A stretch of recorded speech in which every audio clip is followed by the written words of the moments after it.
Good morning. It's election day in Michigan and several other states. It's Tuesday, August 4th, 2026. You're watching DeProgram with Ted Rall and Jamarl Thomas, or you're listening to it. Either way, thank you very much for joining us. We're here every Monday through Friday, 9 a.m. to 10 a.m. Eastern Time. Plus, we do a Q&A show Mondays and Wednesdays at 12 noon. So the next Q&A is tomorrow. Thanks for those to those of you who participated yesterday. As always, please like, follow, and share the show so that we can continue to grow. Please put your questions in the live chat if you are watching live on either Rumble or YouTube. Before we start things out, JT, I've been, I think you probably, I don't know if you had a chance while you were on the air to see the chat, the Telegram chat, but I posted the Real Clear Politics latest polls out of Michigan for the Senate race much watched between Abdul El-Sayed and Haley Stevens. Current average currently has Saeed up by 10.2% on the average since July 8th. The latest poll, July 28th to 29th, Mitchell Research up 14, Emerson up 15, Tavern, whatever that is, they do that at bars, I guess, up 10 points. Tulchin Research up 16 points. The last time that Stevens was in the black here was the Detroit News poll taken July 8th to July 11th. And at the same time as all this happened, national media is already kind of doing the what happened here in Michigan kind of dance that, they're kind of admitting it already. And the DNC admitted that they kind of hid that missing chapter. It was like their 18 and a half minute gap for those of you old enough to remember Watergate. They omitted a chapter from their 2024 autopsy of their defeat to Donald Trump. And it turns out that what's in there, and I thought this was super interesting, guys, was because I'm fascinated by generational politics. I wrote this book on Generation X called Revenge of the Latchkey Kids back in the 90s. And Gen X is like a big thing for me. But anyway, I was really interested in like one of the main takeaway from the missing chapter was that the Democratic Party's leadership has a generational disconnect because of their generational wealth, as opposed to the younger voters that they need to get to attract into the party. That's all code for basically boomers be loaded and everyone else be poor, and especially millennials, and really not so much millennials because they're going to inherit from the boomers, but especially Gen Z. Gen X is, as usual, is not talked about, but Gen X is the first post-war downwardly mobile generation. So we feel you guys in the younger generation. We get it. And, if we were in charge of the DNC, none of this shit would have happened. But anyway, I just thought that was super interesting, right? It's like, it's a class analysis out of the DNC. Barely a class analysis, though. Sort of. I mean, because meaning there are implications to it that they seem to be yada-yadaing away, as opposed to, well, that's just a class divide. Well, that's just a divide because boomers, as you point, boomers be loaded, and they see the world through a particular lens. Like when the Trump administration and people in Congress are like, yeah, everything is going great. For them, there's that is a very specific audience that they're talking to. Other rich people, the world is great. Hell, other people who are, let's say, in the upper middle class, the world may be absolutely great. But your problem is that many people who are growing up today don't see that pathway. Like, this is not the 60s. This is not the 50s. This is not America where we're at the dominant stage of our economic growth, where, homes have cars and they're going on vacations. This is not that. This is not the classics. This is something else. And, people like Saeed or people like who call themselves socialists or whatever, they're speaking to that in a way that the upper echelon finds threatening because it sets to, meaning they got rich off of a model, the current model. They don't want that to change. And a younger generation that is saying this doesn't work for us and we're not supporting you because we don't necessarily see how you are supporting us. This is kind of what I make the argument, like voting for the Democrats is still voting in the wrong direction. Like, you may consider the Republicans bad, but it doesn't mean that the Democrats are going to get you to where you want to go. And the younger generation is seeing that. And so Yeah, I mean, they can say it in those terms, but what they're annoying or what they're ignoring, in the way that they're making that point is we got rich off of the system in the current system.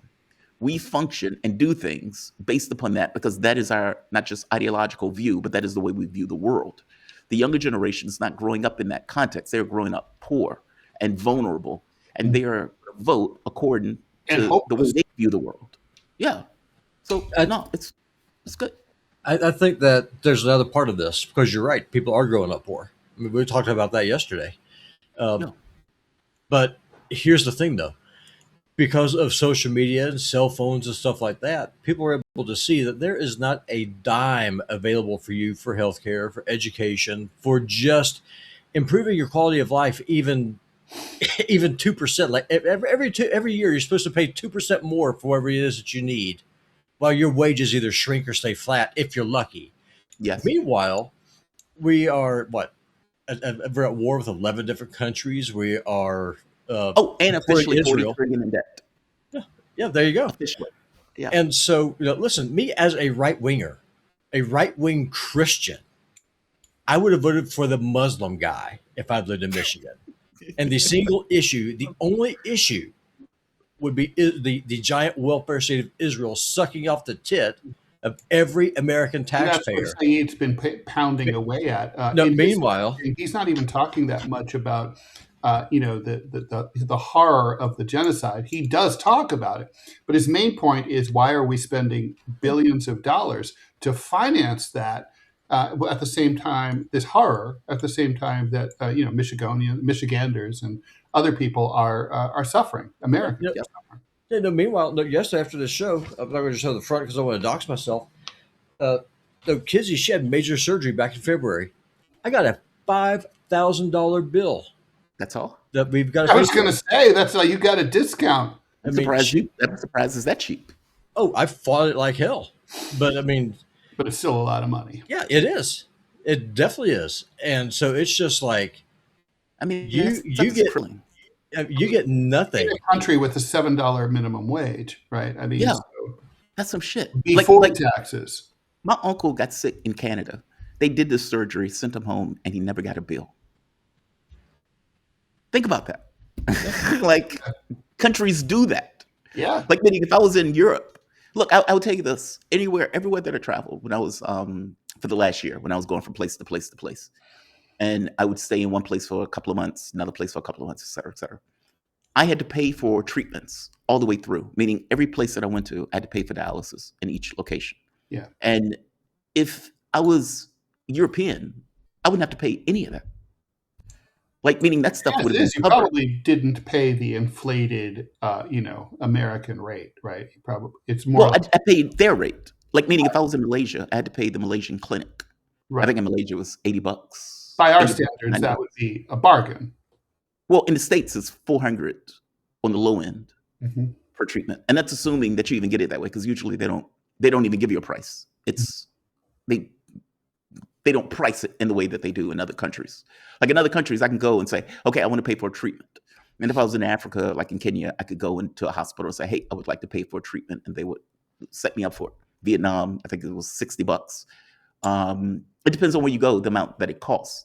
The Right. point that I'm making though is if I was a European, that cost would have been just absorbed.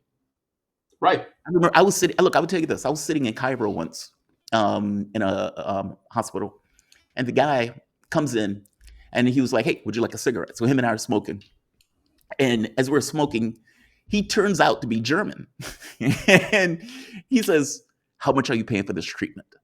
And I say, "I'm paying $250 for it." And he says, "Oh God, I don't know why you guys do hospitals like that." He says, "You realize my government is covering my costs for this treatment, Oh, even overseas. even overseas."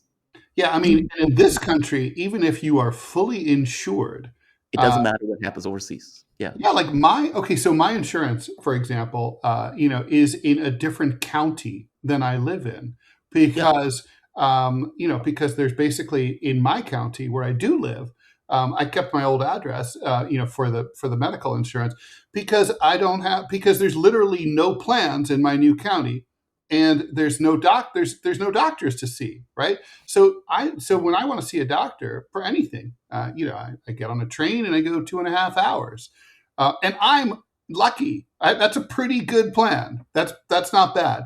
And if you leave the state, forget it. Like, I mean, it's ridiculous. In the same country, if I happen to be like in New Jersey and I collapse in the mall, sucks to be me. I'm basically uninsured, even though I'm a New Yorker. That's insane. It's insane. I mean, And again, and I want to young put that. people are pissed. I mean, old people have had this beaten into them because we've lived with this shit our entire lives, and we don't know that anything ever can or will be done about it. But young people, fortunately, don't feel that way. They think it's fucking stupid, and they're right. And so they're pissed. I mean, and I think that's the great. I mean, thank God. I mean, for And by this. the way, put that in the context of being $40 trillion in debt. Like, meaning you don't have these. Look, it's one thing if you're 40 trillion in debt. Everyone had health care.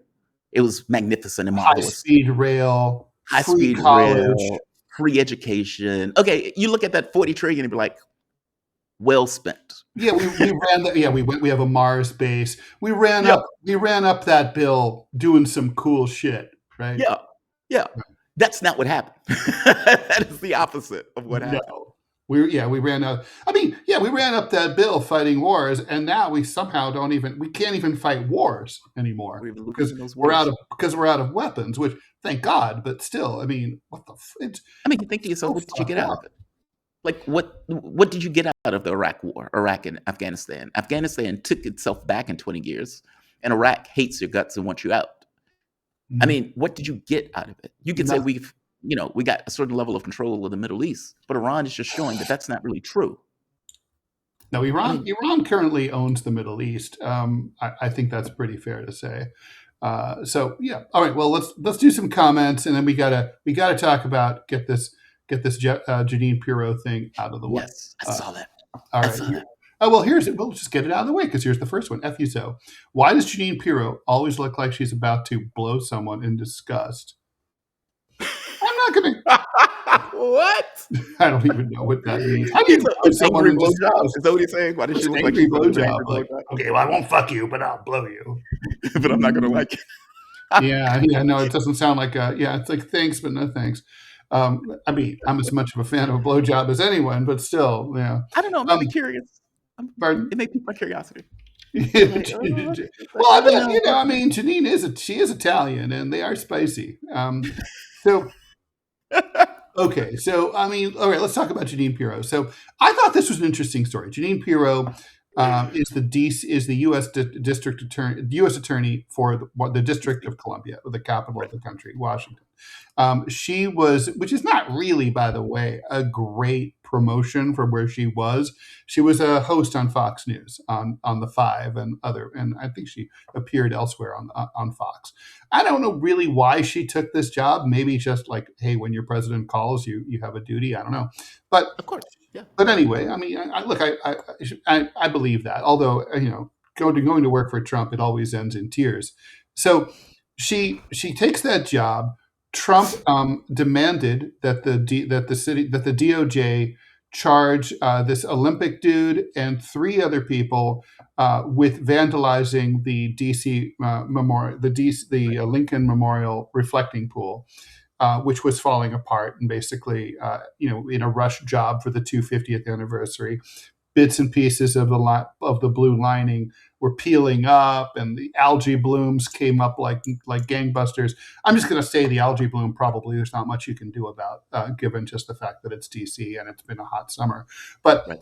but obviously the contractor that Trump hired sucked and did a shitty job. And also, while the thing was dry, Trump and his his merry band of fools, drove with their giant SUV Cadillac Escalades over the reflecting pool, the reflecting pool. Yeah, they drove on it, like not next to it. They drove through it. And so there's considerable evidence that, it's Occam's razor, right? Like almost certainly, because the line of like where the line like tore this big 250-foot or yard or whatever it is gash that broke apart. It lines up perfectly where the president and his motorcade That's drove like outrageous. a bunch of imbeciles. So anyway, the point is they probably fucked up their own reflecting pool. This Olympic guy, he saw a piece of plastic. He picked it up, like, he's walking along. It's like, oh, look at that. And anyway, he was arrested by DC Metro cops, charged. I mean, what a fucking embarrassment for the country. He was no question innocent, right? He didn't. Trump accused him of being a terrorist and of slicing open somehow, wading through hundreds of feet of water lengthwise and wading through the algae bloom to slice open the bottom. I mean, like, okay, that didn't happen and couldn't have happened. And anyway, it went all over social media.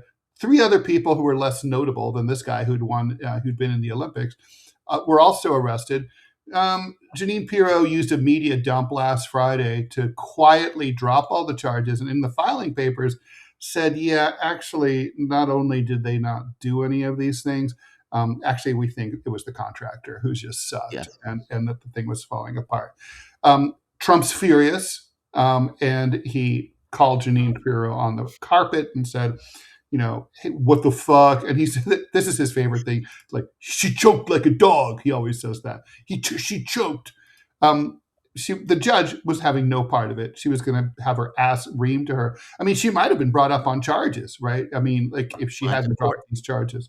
Yeah. Yeah. So anyway, she didn't really have any choice. It was all bullshit. Look, kudos to Jeanine Pirro. She's a right winger, but she's not so right wing that she's willing to go all the way to the mat for Donald Trump, right? She did the right thing in the end, right? Yeah, she doesn't want to lose her license. She doesn't want to lose her license. Yeah, I mean, look, these people honestly never should have been charged.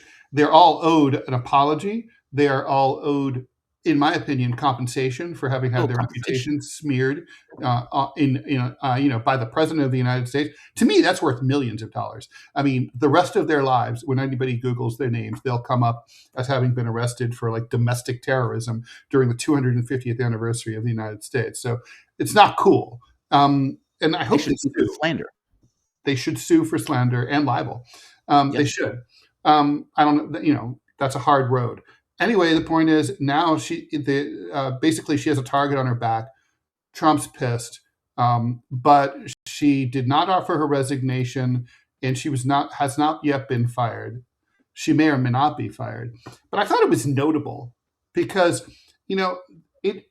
it's such a window into the dark soul of the man who is the president of the United States right now. I mean, it's kind of like, how fucking petty are you while you are, as Robbie pointed out, fighting this war that now has 14 countries involved that you started, that, you fucked up global energy markets 6 ways till Sunday. The economy is slowing down. You've got a fucking midterm election that's going to be a catastrophe for you, and this is the shit that you're spending time on, and it's insane. I'm going to do Jeanine Pirro a solid because I know she watches the show. Everyone in DC watches the show. So what you do is that you go, Mr. President, I understand you're upset, but let me explain to you why I'm doing this. Reflecting pools are the dumbest thing ever. Seriously, they are. There's nothing dumber than a reflecting pool. So what you do is that you say, Mr. President, here's my proposal. I've been talking to the Secretary of the Interior. We're going to set you up 2 triumphal arcs on either side of where this thing is. We're going to fill it in, and we're going to make it a statutory garden. And the first statue that they see when you go in is a golden statue of you in a toga, full Roman style, full regalia on a stallion. And then you'll be able to have all of your friends and statues behind you looking up at you in awe, since you, sir, are the God Emperor. If she did that, she'd be fine. Just saying. Agreed. She'd be fine. She'd be fine with that. If she did that, Trump would be like, that's a good idea. That's a good idea. It's like, I like your thinking, Jeanine. Good thinking out of the box. Well, I'm sure y'all have seen that statue of Constantine, celebrating his victory at Milvian Bridge. Use that as your model. Hell, you can even just go to Italy and just take the statue. What are the Italians going to do about it? Just clean it up and just repurpose it and say, here you go, Mr. President, an authentic Roman memorial dedicated to you, sir, the son of prophecy. He's more like Nero's horse. Well, you can't tell him that He was because on Nero's horse. Didn't he marry his horse or something? He married his horse. he didn't marry his horse. He appointed his horse as a consul. So the Roman That's what it was. Republic had 2 consuls. And so That's what it he was. appointed his horse as one of the consuls. This is some of the That's what useless it was. information that you learn in libraries. Yeah, I don't blame him. I bet the horse did a good job. Probably better than Nero. Yeah. Yeah. Well, so Look, the Pirro thing is fascinating. I mean, I agree with you. It's not just petty. It's dominance in a way. It's like meaning reality doesn't matter. What I want is the thing that matters, even at the expense of human life.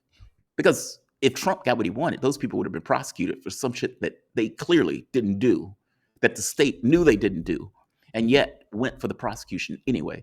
I mean, Jeanine Pirro was in the position, just like the people who Donald Trump was using to create the trials, claiming that the election was stolen, that there was massive fraud, and all of this stuff. If you remember, those people had to go to court, and it was thrown out of court over and over again because ultimately they were lying. right. The catch is, if you're in court and you try to push something that is obviously false, then you as a lawyer may pay for that. Meaning Pirro could have been disbarred if Pirro is trying to convict people of something that they obviously didn't do just because Donald Trump told her to do it. It would have, meaning the consequences could have been disastrous for her if she would have Yes, pushed it. malicious prosecution, right? I mean, Yeah, malicious prosecution. Meaning Yeah, the president of the U.S. wants to prosecute Americans for something that those Americans clearly didn't do because he was incompetent in he has regard to personal making animus. Yeah. Yeah, it's And he's trying to outrageous. and he's trying to distract from his own fuck up. Yeah, but he's trying to do so by ruining the lives of other people, which is just, again, fucking Yeah, outrageous. there ought to be. I mean, to echo my inner Thomas, I think there should absolutely be accountability here. There should honestly, it's an impeachable offense by itself. It's now Yeah. is it? I mean, it's number 270 on the list, but it's definitely an impeachable offense to do. There should be a cost. Those people should go with the idea of going after libel and what's the word I'm looking for? Libel and Slander. slander. Yeah, I even wrote it down. Slander. Yeah, they should. I mean, they should sue for it. It may be an uphill climb, but so what? At the end of that climb, maybe a pot of gold. Maybe. I mean, the president just basically called you a terrorist. Yeah, it's truly disgusting. Yeah. How's yeah. that not slander? There's got to be some attorney who would do this pro bono too. There's got to Yeah, be. believing that they're going to get the pot of gold at the end. Yeah, totally. I mean, I know some attorneys who would do it pro bono. Darkworks God, I hope they 88. I have clear memories of being in grade school and going home to an empty house. This is about the latchkey kids, letting myself in and making a snack until my parents come home. Kids Same today here. would not understand this. Yeah, I mean that was my Same here. I childhood was a too. latchkey kid myself. Yeah, kids, because parents worked until at least 5, That's right. and they weren't home till at least 6. Yeah, walk and that's- home, go into the house, fix yourself something to eat, do homework, watch Fire TV. up Tom and Jerry. Yeah, so fire Tom and Jerry. Well, at my age, it was Power Rangers. Inspector Gadget here. I was a fan of Inspector Gadget. So my mom, Inspector Gadget's awesome. my mom got really smart, and she would come in and feel the TV to see if it was hot, because back then TVs got hot because they had tubes in them. And so I was like, I started a process of keeping a wet washcloth in the freezer. And the second I'd see her car pull up, I'd throw that thing on the top of the TV, take it off just before she walked in. Worked every time. There you go. Success. That is hilarious. So she didn't want you watching TV when you got home? No, she was like, "You should be studying. You should be working and doing your homework." But I mean, I did my homework, but I also watched TV. I mean, Right. yeah, I was a Yeah, you kid. do both. You leave me alone. I'm gonna be watching those Star Trek reruns, those Twilight Zone reruns. I'm gonna be, Yeah. Leave me to my devices. Yeah. Okay, here we go. Michael, I've been boycotting all things involving the former co-host. Even had to turn off Judge Napolitano last Friday. Yeah, Napolitano he's great, actually. I like Napolitano. Yeah. I've liked his work ever since he's left Fox News. He's been very good. John D. Cockefeller, be quiet, Robbie. Sit down and pay your taxes to Israel like a good goy. Okay. no comment there. To be Maybe honest, that could Yes, sir. any of us. I will. Okay. I'll bend over and take another. Yes. Thank you. Thank You're you so welcome. much. You're welcome. Be Maybe careful bending over from those Israelis, Robbie. You're a bit rapey. the fact that we don't get insurance unless we're working for a capitalist master. I'm ready. If that isn't wage slavery, what is? Okay, let's see. By the way, that is a version of wage slavery. I mean, you can pick your plantation, but it's still a plantation. True. Yeah, it's like a company store, right? Yep. Yeah, for I mean, sure. insurance should not be tethered to jobs. Like the idea that if I lose my job, I also lose my ability to get health care is fucking outrageous.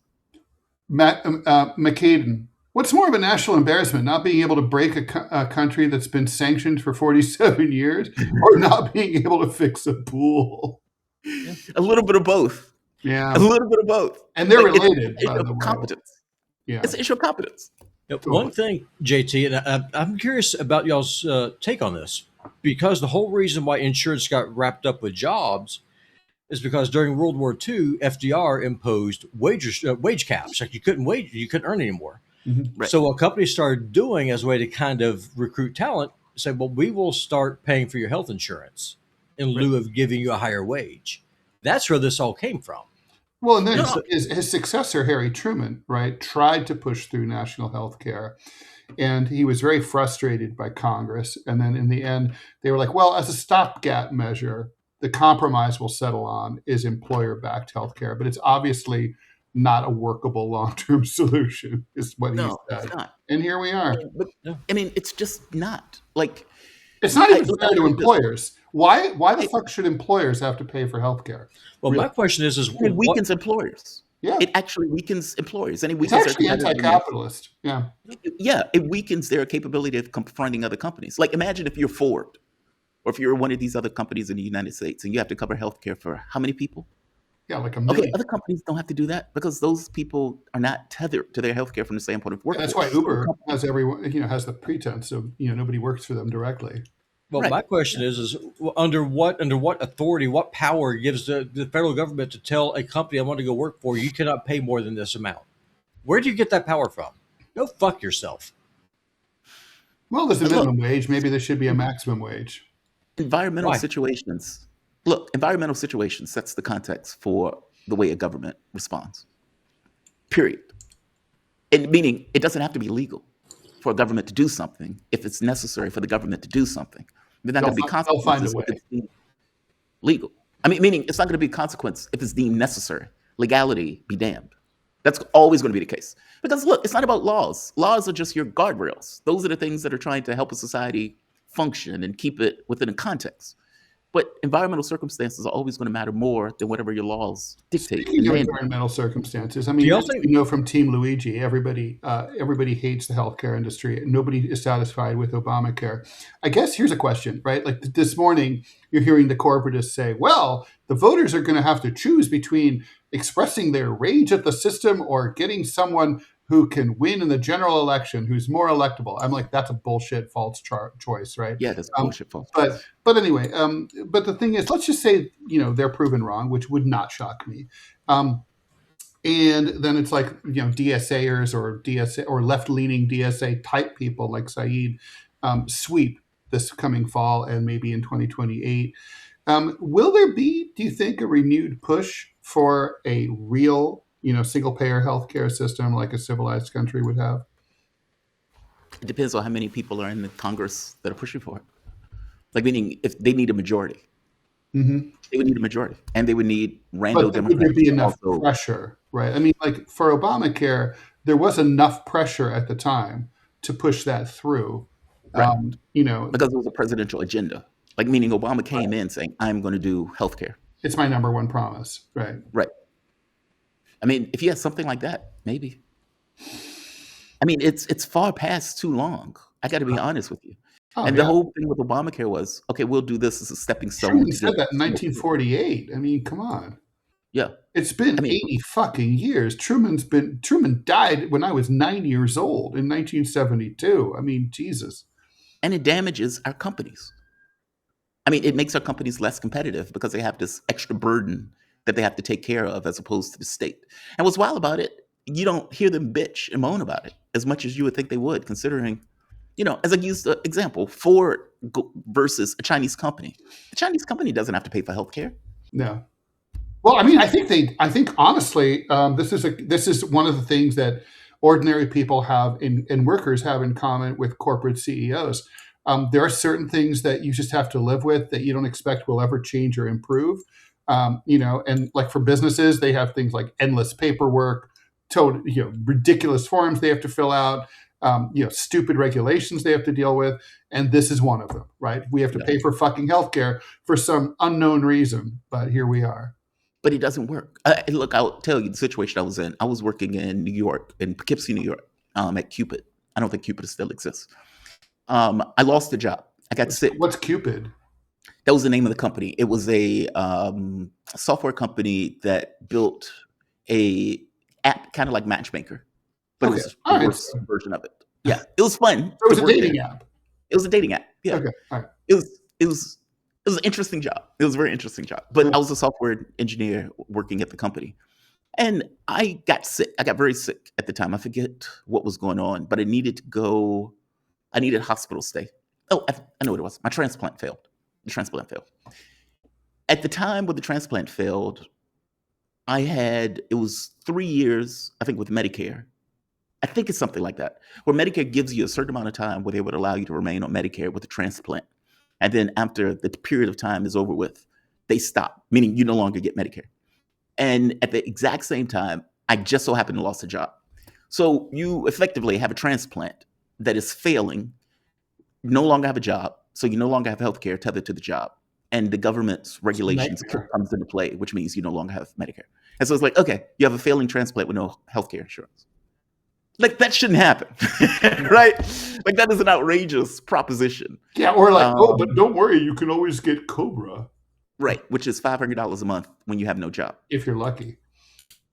Yeah. I mean, this makes no sense. Or like, I mean, speaking of losing your job, right? I mean, I recently wrote about this, but in the United States, the most that you can get if you lose your job and you're unemployed is about $500 a change a week, and you can get it for up to 26 weeks. Right. Up to. So basically, back of the envelope, you're going to get about 30 grand at most, right? Probably less.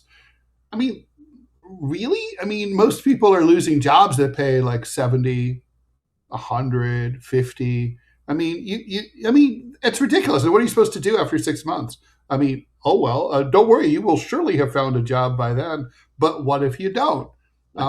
They just don't care. DC was that way too. When we lost the job at the network, and DC was like, well, we'll give up to $400, I think, a week. Mm-hmm. And it's like, so, okay, that's $1,600. Okay, we were making more than that. Well more than that, right? Like, it wasn't even, like, it's like a small percentage of what you were making. Yeah, it's it's kind of like people say, well, it's better than nothing. Sure. $1 is better than nothing, but it doesn't, it has to pay bills. But it's close like to rent. nothing. It's more than what they're giving you for the month. By the way, like, again, I always look at France because I know more about it because I'm a dual citizen and my family's from there. But during the pandemic, one of the reasons that France was able to recover very quickly afterwards was because when they told everyone to stay home, they literally told all French citizens, like, even if you were an independent contractor, even if you were a part-time waiter, whatever you did, they were like, just stay home. And we will continue to send you your full salary. And people receive their full salaries from the government because the government knows how much you earn. What? And so everybody just stayed home and collected their checks. And the French didn't even consider that to be like, oh my God, that's so great. They're like, obviously, that's what a government does in a rich country. Right. That's the point. Duh. That's why we're not in fucking Vanuatu, right? So like it's like, yeah. And like, of course, we're like I guess some parts of the U.S. government are like, well, the French are profligate and they're wasting money on their people. Okay, perhaps, but the whole French economy was able to turn on a dime and turn back on just like that and be like, they got the call like, all right, guys, work starts Thursday. Okay, see you there. And that's it, So as opposed to here, where you still have stores and businesses going under, we're still dealing with the repercussions 5 years later. Yeah. I mean, those PPP loans effectively went to the richest people, Yeah, not the people who they were intended for. yeah, that was all grift. Yeah, it was all grift. They didn't have to Um, pay those loans back. And yet, for regular people, of course, it's, where it's, the gopher tortoise roam. I'm a biblical free market guy. I have no idea what that means. Capitalism is a Marxist word. That's true. Capitalism is a Marxist insult. It's not like, and it's so funny that people that like business people, I'm a capitalist. I mean, Marx would laugh. It's like, but I mean, it's not, I guess it's sort of like, lesbians being like, I'm a dyke. I mean, right. um, Right. MC Calling, the historical structural problems of the reflecting pool are tied to the swamp it's built on, literally how hard it is to drain the swamp in DC. And right, like if memory serves, didn't George Washington like buy that marshland and sell it to the federal government? Like, Oh, I don't so know. I, That'll so be I think like good. George Washington was a grifter. It was donated by the state of Virginia. Oh, was it? Okay. Okay. But George Washington, by some standards, would be the richest person who's ever lived, like richer than Bezos today. Like Really? he was a grifter. Like he surveyed what was then the Western frontier, and then would send in, bought land, and then sent in troops later to clear out the Hey, Indians. yeah. Bye. And then like property values went up. Like that. Daniel BTS, Obama said he was going to do a public option, not Obamacare. That's true. That He is true. even mocked Hillary about forcing people to buy insurance. Yes, he did. I mean, because I think they were in the debate, and he was making the point of saying, "How are you going to force people to do so and so? I'm not going to do that. People can choose their doctors." And of course, the moment that he gets in office, it's like you basically have Hillary's. Yeah, and by the way, let's not forget like the origins, right? Like Obamacare was Hillary Care in 1993 when Bill Clinton had his wife, try to spearhead this move, but then it failed in Congress, especially after Right. the 1994 Republican Revolution.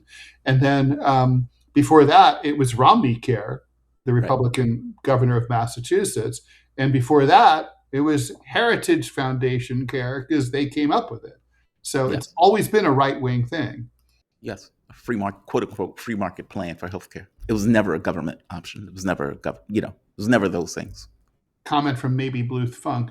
They pay you just enough not to drown, never enough to be comfortable. A lot of CEOs were pissed at COVID payments because now this generation doesn't want to work. Yeah, that's true. I mean, there were a lot of people who were getting $600 a month for the first a week for the first time in their lives. I knew some of them, and they were able to pay down some of their credit card debt that they were like paying just the minimum payment every month. And people Yeah. literally climbed out of debt. It was probably one of the biggest. Thank you, Donald Trump, first term, one of the biggest anti-poverty programs in American history Yeah. in the last 100 years. It was great. I mean, and it's like, young people don't want to work. There's no fucking jobs. Jamarl, did you notice we're going to be talking about this on with Manila and I are going to be talking about it on TMI, but we can talk about anything we want. For the first time in American history, there are more women than men in the workforce. I saw something like that. I did see that. I saw that. And it's not because women are doing great. It's because men are doing badly. Yeah. What a change. I mean, yeah, this is I guess the question would be why. Yeah.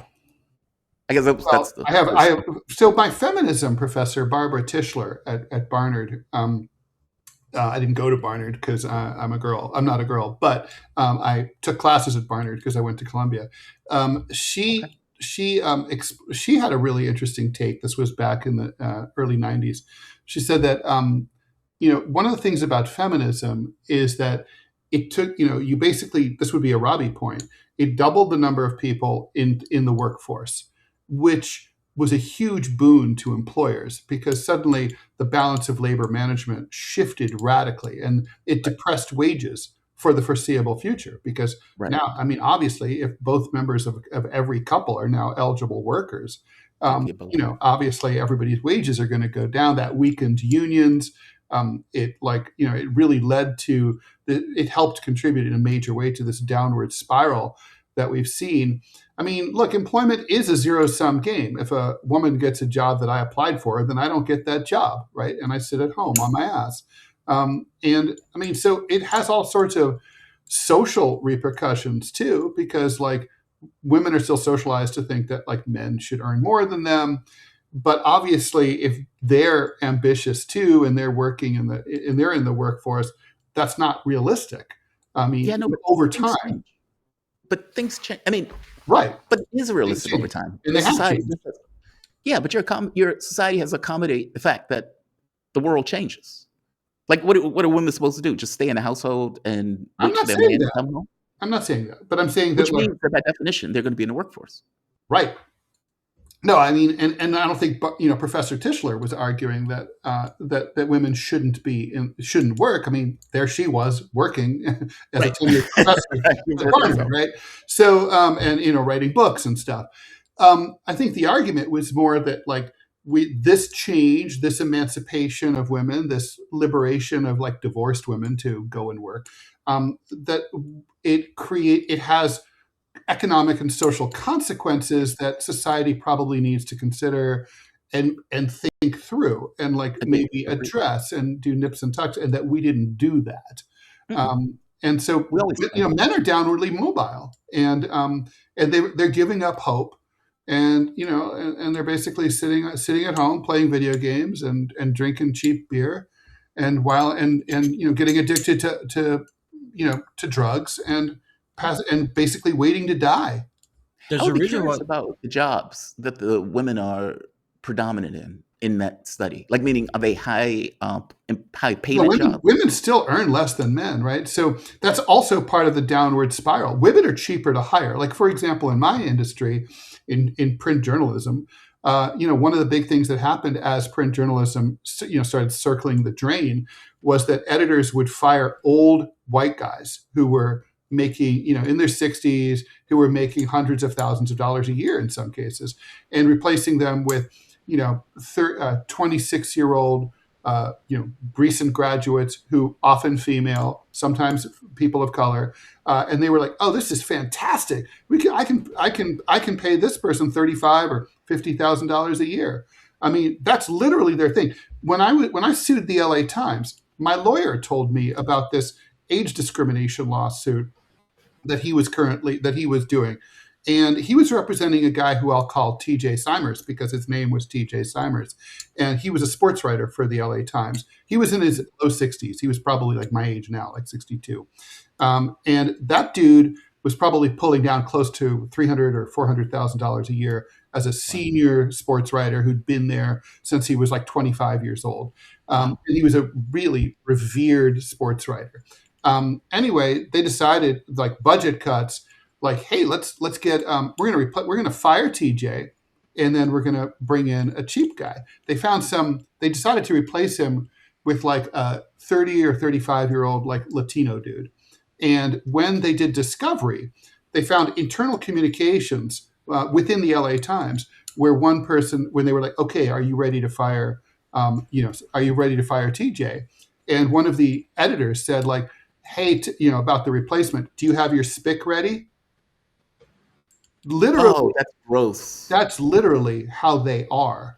That's So grotesque. literally a lot of the quote unquote improvements that we see of, like, making history, like first woman this, first black that, a lot of it is evil capitalists, just basically like lining their pockets. They're not hiring these people for the same salaries as the people that they're kicking out. They're not woke. They're just fucking greedy, and they're operating under the cloak of woke. If they were woke, they'd be paying them the same, but they're not. I know, but all companies function on the basis of how to maximize their profits. Sure. Like, I mean, let's say that the person was 20 and white. They still would have paid them 30,000. Like, meaning they still would have cut costs by saying, we're going to get rid of the guy who we're paying 100,000 to in order to bring in the person we could pay 30,000 to. It sucks because you would think that 60 or 70-year-old person who's been doing that job for all of that time, that there will be some relationship created, some level of trust between the two. But I don't think capitalists think that way. At least I don't think they do. I mean, I think that they look at it, how can we maximize our profit? Totally. And if we can do this without hiring a person, we will. The moment that you can get a AI to write a sports rundown, then they're going to hire the computer to do it. Sure, 100%. Yeah. They're going to totally do it. They're just going, hey, we're going to buy this product. This product is going to be the sports writer, and that's what we're going to use. Well, And it's like so like the model that I came up of age as a cartoonist, right, was a typical cartoonist had a job at a paper where he got like, say, $80,000 a year plus benefits. And then Okay. he syndicated his cartoons. We used to call that beer money. Like you'd sell, they would syndicate them out for $20 a week per paper all over the country. Then papers are like, well, why am I can get cartoons for like $9 each, right? Or $20 each. Why the fuck am I paying Ted Rall, $80,000 a year plus benefits? I'll fire him and buy his cartoon. Okay. And everyone did that. But of course, then nobody's paying the cartoonists anymore. And so the cartoonists have to decide, can I work for 20, just the beer money? And then the whole model falls apart because everybody's thinking, well, someone else will pay Ted Rall a full-time salary, and nobody does. And I mean, this is just one example of how they do things in the workforce, but it's the opposite of the Henry Ford thing, right? Like I want people who, build Henry Ford, build Ford motor vehicles to be able to buy Ford motor vehicles. exactly. He's thinking of himself as being part of the broader economy. They're not. They're just like, it's a doom loop. Yeah, it's a spiral downward. No, I agree with you. Yeah, France has laws in place that you can't just fire people randomly, right? No. There's no such thing as employment at will in France. Everyone has an employment contract, and if you're fired, if you're fired, you have to be fired for cause, and you have all sorts of redress to prove that you shouldn't be fired for cause. You're entitled to all sorts of hearings in front of various government entities. And it's actually, employers say, I mean, I have to be fair here, right? And say and mention the other side. Employers complain about it, and they say it makes them very reluctant to hire because if they hire someone and they don't work out, it's hard to get rid of them. And Right. so that unemployment is persistent. Long-term unemployment is always a problem. And if you're in your 20s and 30s in France, it's hard to find work. So that's the trade. The other side of it. Yeah. Yeah. Maybe Blue Funk. Interesting on that point. Economist Asim Akamoglu, I don't know, Asimoglu, estimated that men's wages went down by 10% when women entered the workforce. So not devastating, but still not good. It's probably true. Yeah, I think it's an ongoing trend. Yeah, and everybody. What Tischler told us was that men's wages women's wages did not really go up so much as men's wages came down to match them. Interesting. Well, think about this. Immigration has the same effect, by the way. Yeah, Sorry, of Mark. course it does. Totally. I mean, think about this. And this is me making this stuff up. Go look at the census data. In the 50s and the early 60s, off of a single income, you have a working guy working just as a mechanic, working at a dairy, whatever, able to get married, have a crap ton of kids, have 2 cars and a house off of one salary. Now you can't buy a house with 2 people working full time. And people just take auto workers sent their kids to like Yale. Yeah. Yeah. And so people need to take a big step back and see why. It's because wages have been decimated. Doubling the workforce was great for the corporations. It was not good for the American people. It was not good for the American family. It's not good for the birth rate. Western Europe is going through that right now. Japan is on a doom spiral. South Korea is basically in suicide.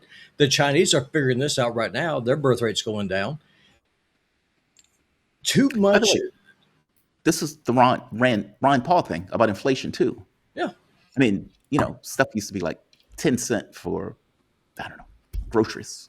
Yeah. Well, it's because we destroyed our currency, and that destroys the purchasing power of everybody. Yes. And then to take it a step further, just because someone's able to dangle this big old carrot in front of you saying, you don't have to be dependent on this other person to provide you a home, you can go get your own money. The question has to come down at the end of the day, though, is my life objectively better with all of this freedom to be able to earn my own money that ultimately buys less than whenever I got married and was able to have kids. Is life better now than it was before? I don't think so. Well, it depends on who you're talking to. If I need to be dependent That's the on thing, though, right? as somebody with who is prone to issues of independence. Yeah. Me, talking about myself. I could be neurotic in regards to issues of independence. I don't want to be dependent on anybody. If I'm being bluntly honest with you, I would like a cabin in the woods where I can be left to my own devices to do what I need to do. Meaning, I don't want dependence. And I would imagine if I was a woman, I would feel the exact same way. The idea Like my mom was absolutely like a case study. Like she immigrant from France, came in 1961 to marry my dad. And then they got divorced. She was divorced by the time I was 5 years old in 1968, right? Yeah. So I remember her growing up, right? She told me that when she went to her lawyer to talk about getting divorced, he had to do the dutiful thing. Like, you should just know, you're going to be poor. This is going to be, you're not going to be able, you won't be able to get a credit card. You won't be able to get a house loan. It'll be very hard to find a job. Are you up for this? Right? Like, this is a good lawyer, kind of warning you. Just so you know what you're in for. And she obviously pressed forward. The point is, because society was changing and she was able to, where this was an era when, Levi's didn't make women's jeans. My mom bought men's jeans when she wanted white hip huggers to look like Jackie O, right? This was like, she was able to go back to college, get her degree, get a job, and then within 3 years, went to her landlord and said, "I want to buy this house. I don't want to rent it." They said, okay. She became the first person in the neighborhood to own her own home. She was able to, she bought her own car. She was independent. I don't think that would have been possible in the 20s, 30s, 40s in the same way. I mean, obviously, people got divorced back then and some people made it, but it was much harder. She was living in a period where, women's liberation was real. And that emancipation is really important. We do have to talk about these climate change stories. But let me just say this and I'll go away. As a whole, corporately, there's always going to be exceptions to the rule. Granted, I'm one of them. But can anyone objectively say that society as a whole is better now in 2026 than it was in 1960? I think it's possible to have added these women to the workplace. Yes. Well, for infinitely, many, you're asking a black guy, by the way. Yeah, you're asking a black person. Hey, you think life was better in the 60s? No, I don't think life was better in the 60s. I think the United States was an apartheid state in the 60s. If you're white, fair enough. This is kind of like, South Africans, white South Africans saying, yeah, life was much better when Africans were, in the heel. No, I don't think it was better. I don't think was black home ownership higher. Was black home ownership higher more at the height of Jim Crow than it is now? You asked me a question. I'm answering it. Yeah. I don't think it was better for women. I don't think it was better for gays. I don't think it was better for blacks. No, I don't. As a flat fact, no. Was black home ownership higher in 1920 than it is now? You believe home ownership is the end all be all of all things in a society? If you want generational wealth, absolutely.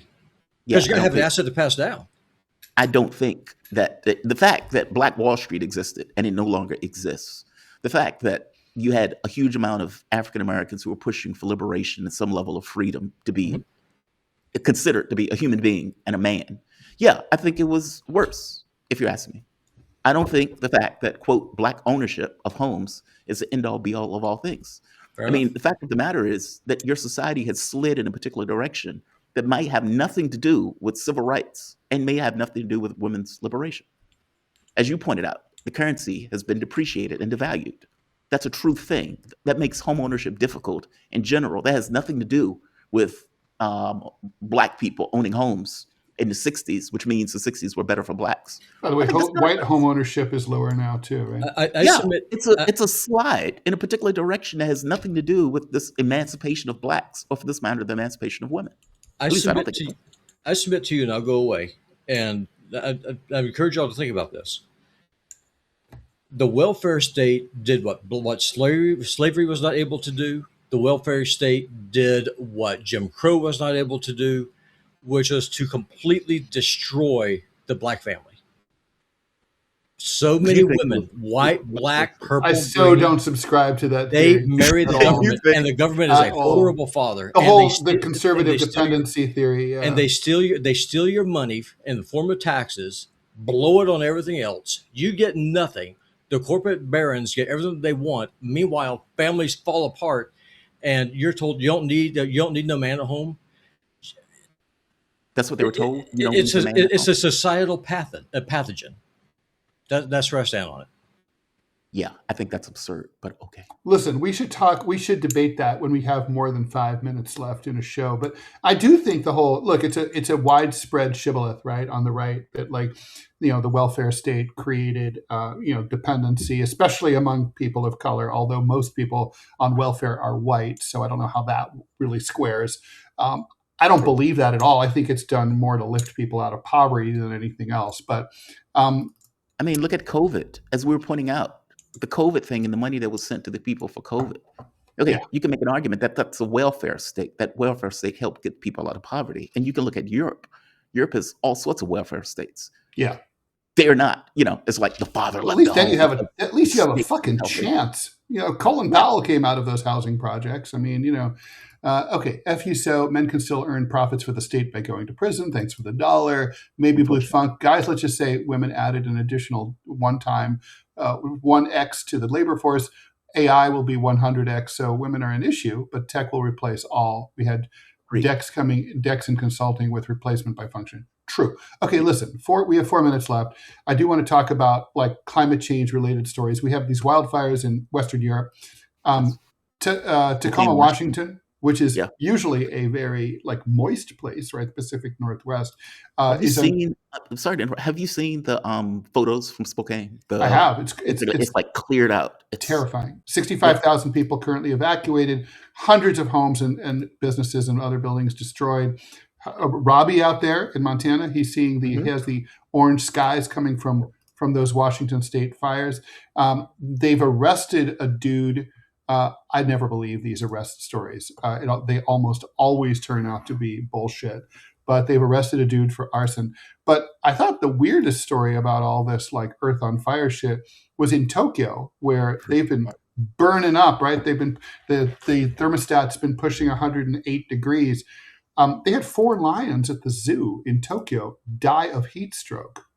I mean, lions are from Africa, okay? Obviously, and those lions weren't socialized in Africa. Those lions were those are Japanese lions now.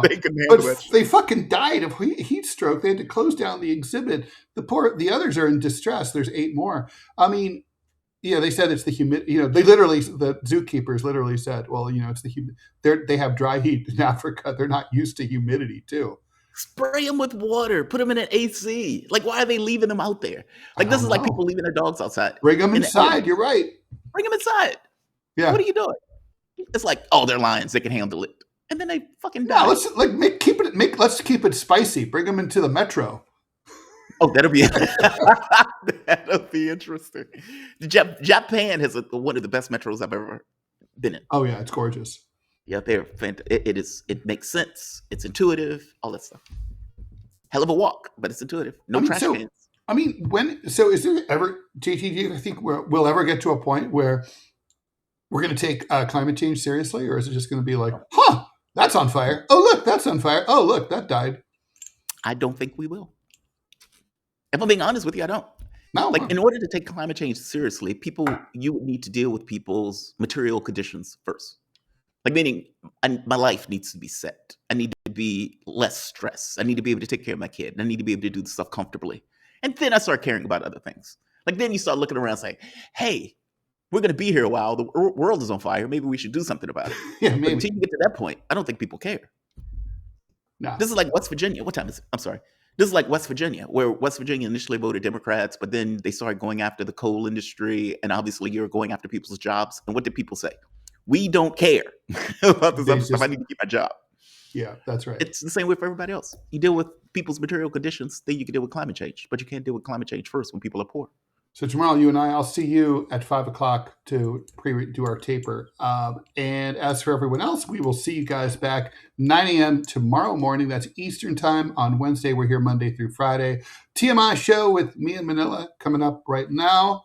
For the missed chats we did not get to, we will get to them tomorrow. There's a couple of them out there. Our apologies for that.